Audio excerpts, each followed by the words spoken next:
Keberadaan 8 penambang emas yang terjebak di tambang rakyat di Banyumas masih misteri. 3 hari terjebak di kedalaman lebih dari 10 meter belum dipastikan bisa bertahan hidup atau meninggal. Berdasarkan hasil pengamatan, tim evakuasi belum ditemukan tanda-tanda kehidupan dari 8 penambang. Sudah 3 hari, 8 orang penambang emas di Gerumbul Tajur, Desa Pancurendang, Kecamatan Aji Barang, Kabupaten Banyumas terjebak dan terendam air. Terkait dengan kondisi para penambang, Basarnas belum dapat menyimpulkan secara pasti. Kepala Kantor SAR Cilacap selaku SAR Mission Koordinator, Adah Sudarsa mengatakan hanya berdoa dan berusaha yang terbaik. Kita tetap berusaha semaksimal mungkin, kami mohon doanya yang terbaik karena terkait kondisi pastinya belum bisa kita pastikan. Katanya kepada Tribun Banyumas.com pada Jumat 28 Juli kemarin. Sebelumnya sempat diberitakan Basarnas memperkirakan posisi 8 penambang yang terjebak di lubang galian berada di elevasi atau tingkatan yang berbeda-beda. Peta jalur lubang galian seperti bentuk tangga dan bertingkat-tingkat dengan ketinggian yang juga berbeda-beda.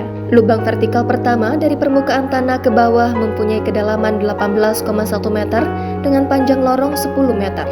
Selanjutnya, lubang berikutnya mempunyai kedalaman 10 meter dengan panjang lorong 3 meter. Lubang tingkatan berikutnya mempunyai kedalaman 15 meter dengan panjang lorong 3 meter.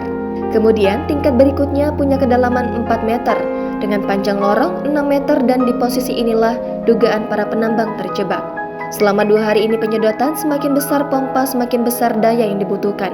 Kita koordinasi dengan menggunakan genset kapasitas besar agar semakin besar yang disedot, katanya pada Jumat 28 Juli. Dalam evakuasi kali ini, tim Basarnas juga sempat turun ke Manhole Kedondong yang bersebelahan dengan Manhole Bogor. Tikungan pertama sudah surut di lubang Kedondong. Opsi penyelamatan di sumur Manhole Bogor memang sulit. Kita utamakan safety dulu karena kapasitas alat selam ada batasnya. Kita menyiapkan 5 penyelam, 3 dari Kopaska dan 2 dari Basarnas, katanya.